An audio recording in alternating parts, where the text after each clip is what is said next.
Hello YouTube, Gamer Ninja here, and welcome back to another Deck Garage deck profile.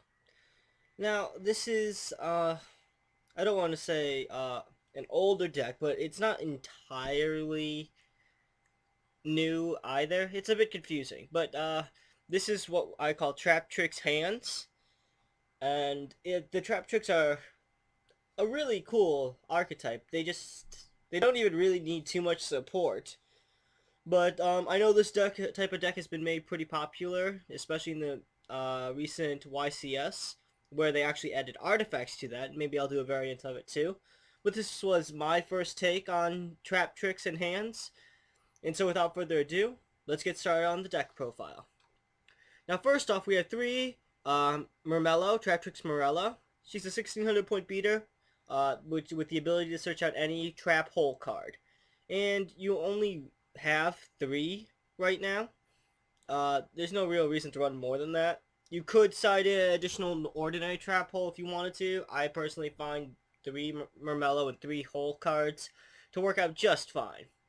In addition, when this card is special summoned, you could just destroy one spell or trap card on the field. A nice little effect, and you'll actually use it quite frequently, thanks to the next card, which is Traptrix DNA. Again, this card is unaffected by trap hole cards, or hold trap cards, and when this card is normal, so you can special summon one Traptrix monster from your graveyard. And when this card is special summoned, you can return one trap hole card from your graveyard, put it face down on the field, but at the end phase it is banished, I believe. Yes. It's a really, really nice card. It lets you get field presence, and with Mermello, it destroys the enemy's back row even more. It opens up level 4 place, and it lets you reset your back row for that extra turn of stall, which is also really, really nice. Next up, we have three ice hands and three fire hands. I don't think these cards should have been made. I'll be brutally honest with you. I like cards that have multiple uses, but these things are just way too general. Ice hand, when it's destroyed, lets you search out a fire hand, and when you do special summon a fire hand with that effect, you get to destroy one spell or trap card on the field, on the enemy side of the field. And when fire hand is destroyed, you can destroy one monster on the enemy's field, and you get to bring out an ice hand. So, yeah, going back to the gusto loop, I've been thinking about adding these things to gustos if it didn't make my monster count stupidly high. And maybe I'll post that too. But in short, they're level 4. They open up more plays. They open up more field destruction, I should say. And they're just, in general, a good cards. And that's basically the best way to put this deck. It's not really that they have too much synergy among themselves. It's literally, let's throw good cards together and add stun stuff. So, moving on. I run one Lone Fire Blossom. You do have plants in the form of Traptrix Dianea and Spore itself. So we have a little, very small plant engine going on here. It's not too important, but I personally like it. It's come in handy quite a few times.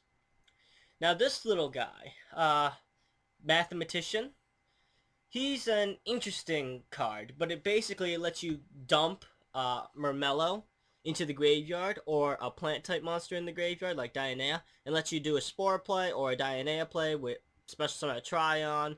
And when it's destroyed, you get to draw a card. It's a pretty nice card. I probably don't need this card, but I just really like it. So that's just my take on it. And finally, we have two Maxis. Special summon spam is still a very, very real thing. It gets really annoying. Might as well get a plus off of it. For spell lineups, we have one Book of Moon, one Mind Control. It's Book of Moon and Mind Control. What more is needed to say? We have two Forbidden Lances, because Forbidden Lance, we don't have too much big monsters, so being able to weaken the enemy monsters, and at the same time having the option of protecting our own from things like Dark Hole, Torrential Tribute, etc., is really nice. You probably could add a third one somewhere. I just think two is plenty. One Soul Charge, because Soul Charge is ridiculously busted, but at the same time, it's not the main focus of the deck, so I only run one. At the same time, though, it's a one card. you play Soul Charge, you should probably win in the next turn or so. You don't need too many of them. One pot of Duplicity, the pot of Duplicity was just there as a little bit of extra draw power. We do run lots of different types of cards. We have Aqua, Fire, Plant, Insect, Spellcaster. So, yeah, it works out pretty well. And it's just more draw power, and the loss of your battle phase isn't a big deal. You're not going to be attacking too frequently, and even if you are in a better position, you could probably hold off an attack and still beat them down the next turn anyway. Now, onto the trap lineup, and oh boy, we have quite a trap lineup here, although it's not too major. Or too complicated, I'm sorry. We have one Torrential Tribute, because Torrential Tribute. We have one Solemn Warning, because Solemn Warning. We have one Compulsory Evacuation Device, because it's compulsory. We have one Bottomless Trap Hole. If you're not running Bottomless Trap Hole and you're playing Traptrix, go shoot yourself. I'm sorry. I shouldn't say that, but there is no reason you should not run Bottomless Trap Hole when you're playing Traptrix. This thing is ridiculously strong. It's at 1 for a reason. If it was up to 2, I'd be running 2. If it was up to 3, I'd be running 3. Especially because I can just search it out with Marmello. Yeah. Anyway, next up we have 2-dimensional prisons. Yes, I know I can run a 3rd. No, I don't think it's necessary. 2 is plenty for me. But it's still one of my favorite trap cards. And on to my favorite trap card, Memory of a Rival. This card's a bit interesting. When an opponent monster declares an attack, you take damage equal to the attacking monster's attack, and if you do, banish that monster. During the end phase of your opponent's next turn, special summon that monster to your side of the field.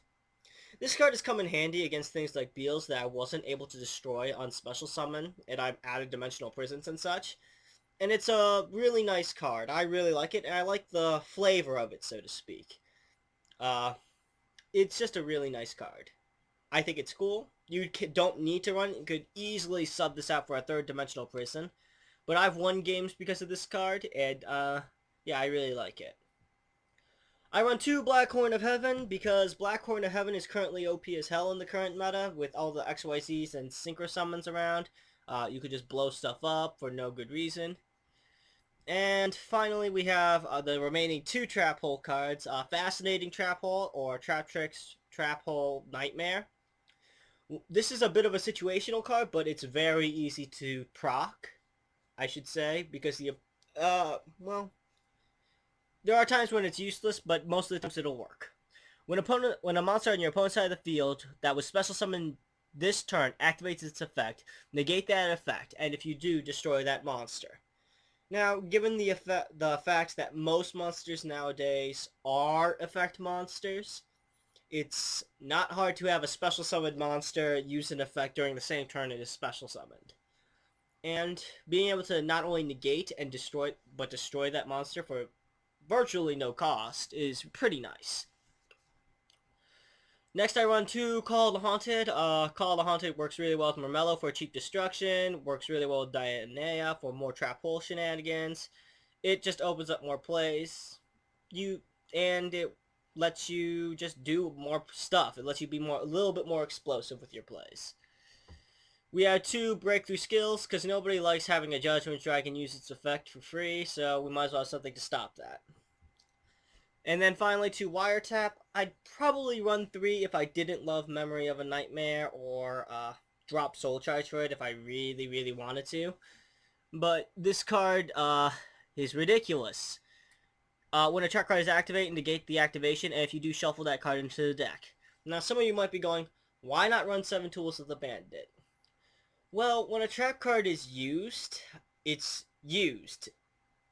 And by that I mean, you know what it does, and if you negate and destroy it, that's fine. But if I were to send it back into the deck, that means that there's one additional card the opponent has to draw through if he's going to get his game win condition, in theory. So if I return the trap card back to the deck, they can't use that card immediately because the trap card has to be set for 1 turn. Does this make sense? It basically, by returning it back to the deck, I am slowing down the opponent's play, not only by negating the trap card, but I'm also slowing down the potential of them getting new cards. So, that's my feeling on wiretap. You could run 7 tools with Bandit, although the life point cost can get annoying. But wiretap is always a good option. I love this card.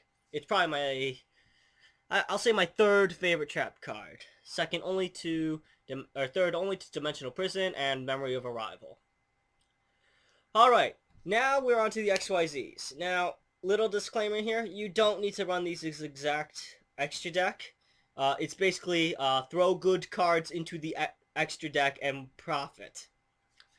But for the rank 4s, we have Gaga Cowboy, because it's Gaga Cowboy. I actually deleted it, but whatever, it's still in there. I'm sorry about that. We have one number 82 Heartland Draco. It's a really nice card. Being able to just suddenly slam the opponent for 2,000 points of damage for no good reason is really nice. One Abyss Dweller, because fuck mermails, basically. This card is amazing against mermails. It completely screws them up, and it's really easy to bring out. What more do you want? Then we have number 103, Ragna 0, and personally, this card is a bit of a tech, although it's gaining more popularity, but I personally just dropped this thing on every single Gravekeeper / Madolche matchup.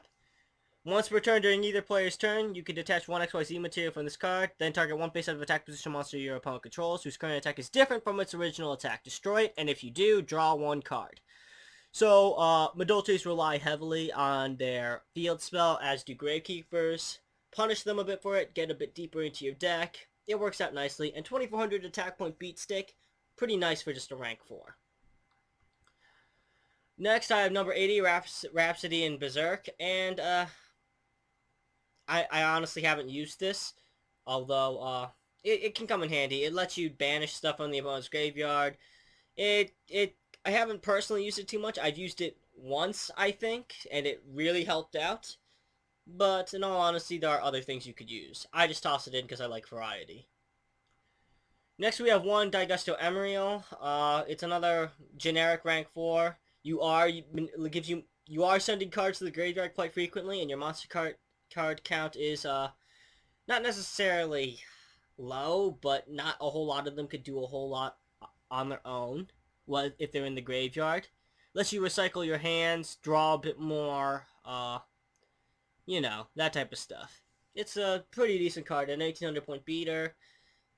Not a whole lot else to say about it. One Lava Well Chain, works really well with Spore, works really well with Dionea, helps you manipulate your deck a bit, that type of thing. It's pretty generic. At this point, you should probably understand what Lava Well Chain does. Not a whole lot else to say. Now, this is probably my favorite rank 4. Carne Gordon, the antiluminescent Knight. During each player's turn, when another card effect activates that targets exactly one card on the field and no other cards, you can detach one XYZ material from this card. Then target another card on the field that would be an appropriate target for that card's effect. That card effect now targets the new target. Now, this card is a bit fun. I've done ridiculous things, like having this card on the field, the opponent forgets about its effect, Black Ships of Corns, and I just destroy his own stuff. It's pretty funny. You can also use it to take control of, target the creature that they're trying to steal with number 101. You can do a bunch of fun stuff, and it's a 2450 beat stick. It's a really nice card. Honestly, I've won games with this card, and it's been immensely satisfying when people don't know what this card does. Moving on, we have Black Ship of Corn. Easy destruction is easy, and easy burn damage is easy. There's not a whole lot else to say about that. And finally, number 101,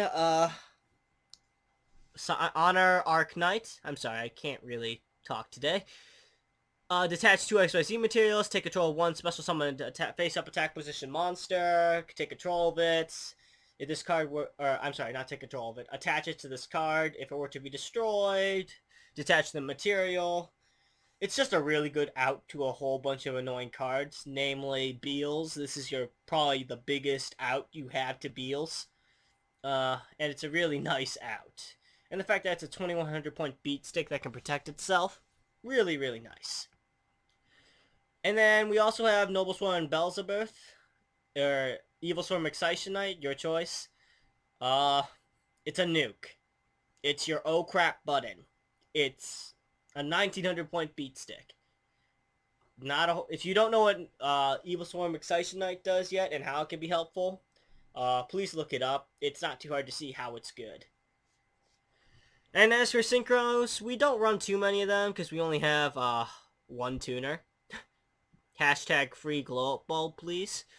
But we do run one Armades, Keepers of Illusions. It's an Armades, Spore plus anything in the deck except not named Lone Fire or Mathematician or Max C will make this thing really easy.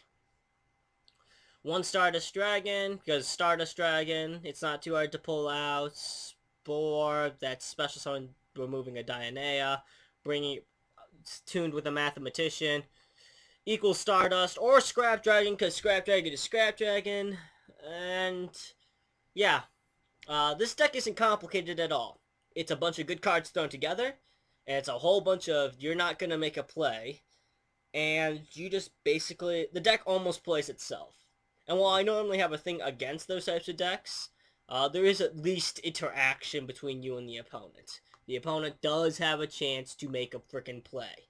It's not like Exodia Deep Draw, where I literally watch you play fucking Solitaire for 10 minutes as you draw through your entire deck. All in all, thank you for watching, everyone. This is my Traptrix hands deck. Let me know what you think. Leave a comment in the comment section below. And that's all for me. Gamer Ninja, signing out.